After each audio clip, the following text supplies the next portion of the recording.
Assalamualaikum warahmatullahi wabarakatuh.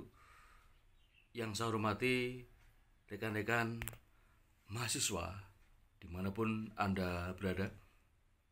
Kali ini kita berjumpa dengan mata kuliah dasar-dasar logika. Pada pertemuan perdana ini, izinkan saya selaku dosen pengampu Novi Catur Muspita SPD MSI, dosen Fakultas Ilmu Sosial dan Politik Universitas Islam Blitar, menyampaikan salam sehat dan semangat. Bagaimana kabarnya? Saya harap panjenengan semua dalam keadaan sehat dan kabar baik.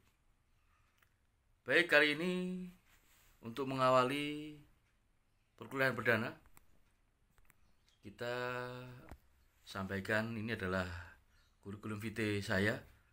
Sekilas bisa disimak mulai dari nama, kemudian alamat, kemudian riwayat pendidikan saya, serta pengalaman pekerjaan serta pengalaman organisasi. Deskripsi mata kuliah bahwa dasar-dasar logika akan banyak membicarakan tentang hal-hal yang berkaitan dengan proses penalaran pemikiran manusia secara sistematis dan normatif menuju kepada kebenaran. Proses berpikir bernalar perlu untuk memperoleh perhatian yang serius. Dengan proses berpikir bernalar yang benar akan menghasilkan suatu hipotesa dan suatu kesimpulan yang benar dan tepat pula. Bahwa akhir-akhir ini kita banyak menjumpai berita-berita maupun informasi-informasi yang bersifat hoax, kemudian penipuan yang beredar di media sosial, dan tidak jarang banyak orang yang terkena imbas dari penipuan tersebut, sampai-sampai orang akan terjerat ratusan juta, ratusan ribu rupiah karena terbuai oleh suatu penipuan yang dilakukan oleh oknum di media sosial. Tentu ketika kita menggunakan logika berpikir yang benar, yang benalar, yang masuk akal, maka kita akan mampu mengidentifikasi kategori-kategori jenis informasi. Apakah ini termasuk informasi yang hoax, ini penipuan, maupun ini adalah fakta. Kita gunakan dengan alur pemikiran yang benar, logika yang masuk akal, sehingga kita tidak mudah tertipu oleh informasi-informasi yang menyesatkan dan merugikan. Contohnya adalah ketika ada orang menyampaikan informasi baik secara tatap muka maupun lewat media sosial, mengajak orang untuk berbisnis dengan modal sekian, maka tiap bulan akan mendapatkan keuntungan 40% setiap bulan diberikan kepada orang yang ikut pada bisnis-bisnis tersebut. Ketika kita berpikir bernalar menggunakan logika yang benar dan tepat, kita tidak akan percaya itu. Uang dari mana? Jika diterus-teruskan tidak masuk akal ini.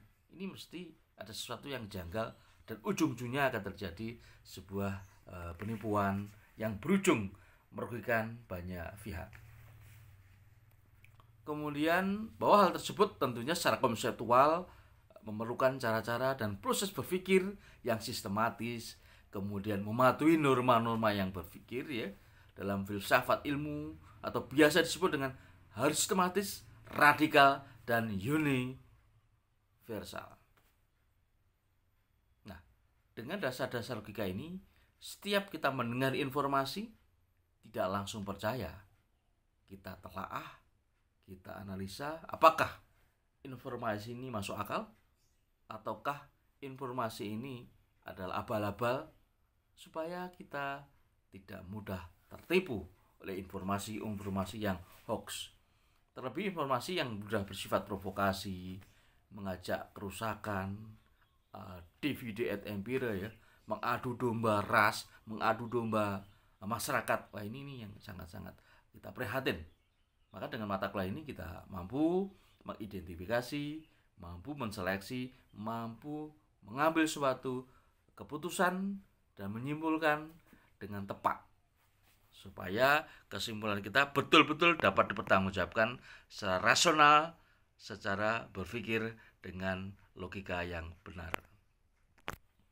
Kemudian tujuan instruksional mata kuliah dasar-dasar logika adalah agar mahasiswa mampu memahami, mampu mengembangkan pola dan wawasan berpikir penalaran terhadap masalah dan problem solving secara sistematis dan benar.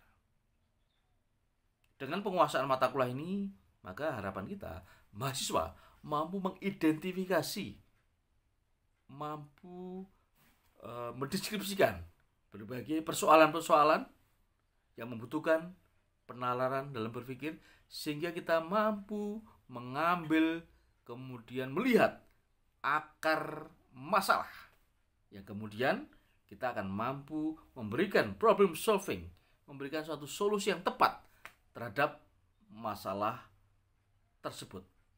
Harapannya kita mampu berpikir secara mandiri, mampu menyelesaikan masalah kita sendiri. Terlebih ketika kita sudah mampu menyelesaikan masalah kita sendiri, kemudian mampu memberikan manfaat, mampu memberikan solusi-solusi cerdas terhadap berbagai persoalan yang ada di sekitar kita, memberikan useful bagi society, bagi masyarakat.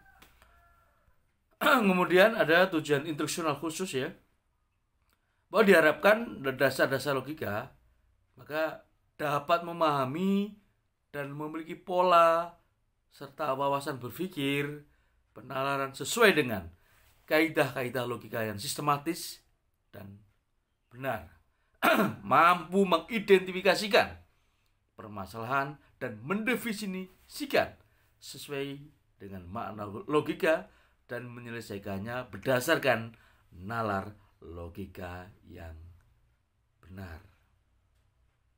Referensi sumber informasi tentu haruslah sumber informasi yang bisa dipertanggungjawabkan.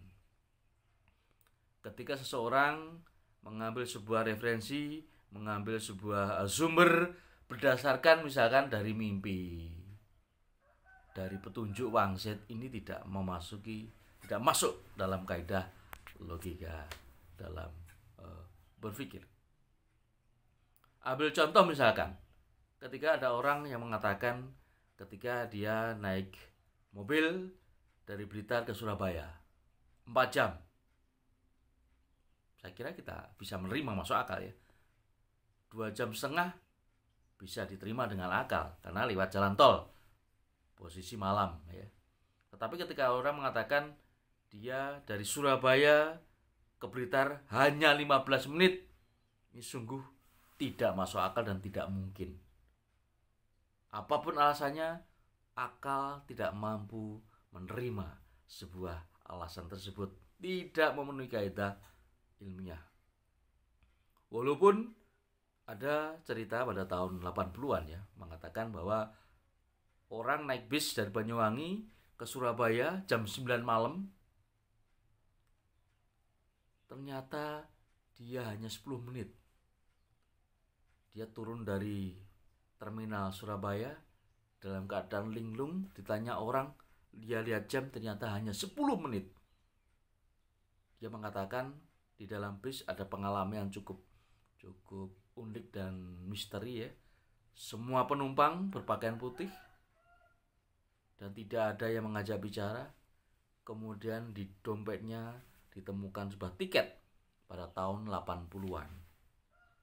Ini merupakan sebuah argumen-argumen yang tidak bisa diterima oleh akal, walaupun barangkali terjadi menjadi pengalaman spiritual atau natural bagi seseorang, tapi dalam kaidah ilmiah tidak bisa menerima nalar tersebut.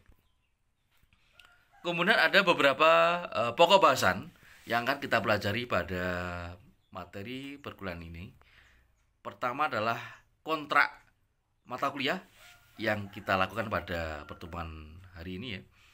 Di sini akan mengungkap tentang pengertian logika, kemudian subbahasan apa saja yang akan kita pelajari. Kemudian pada pertemuan kedua adalah pengertian tentang logika yang memuat tentang sejarah perkembangan logika, kemudian logika tradisional, logika modern, serta tujuan dan kegunaan logika, serta hukum dasar logika. Kemudian dilanjutkan pada kuliah pertemuan ketiga yang membahas tentang kata dan pengertian definisi. Kemudian dilanjutkan pada pertemuan keempat tentang proposisi dan oposisi yang nanti akan mengupas tentang pengertian serta contoh-contoh yang ada pada subbab tersebut.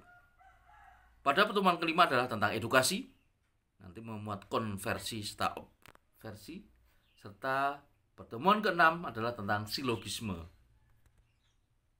yang akan membahas tentang pengertian serta macam-macam silogisme.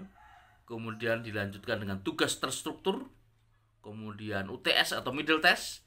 Kemudian pertemuan ke-9 tentang generalisasi, membahas tentang pengertian serta macam-macam generalisasi. Kemudian dilanjutkan dengan pertemuan ke-10 tentang analogi yang juga akan mengupas tentang pengertian serta macam-macam analogi. Kemudian dilanjutkan dengan pertemuan ke-11 membahas tentang teori serta pengujian hipotesa. Kemudian untuk berikutnya lagi adalah pertemuan ke-12 tentang pemikiran, mengupas pengertian sekaligus jenis-jenis pengertian beserta contohnya. Kemudian dilanjutkan dengan hubungan kausalitas pada pertemuan ke-13. Kemudian berikutnya adalah kita penjelasan dan klasifikasi. Kemudian diakhiri dengan tugas struktur serta final test. Demikian adalah tentang subbab materi yang akan kita pelajari selama 1 semester ke depan pada mata kuliah dasar-dasar logika. Metode yang kita gunakan yaitu dengan ceramah, kemudian diskusi, meresum, kemudian presentasi dan diskusi kelompok ya, presentasi dan diskusi kelompok.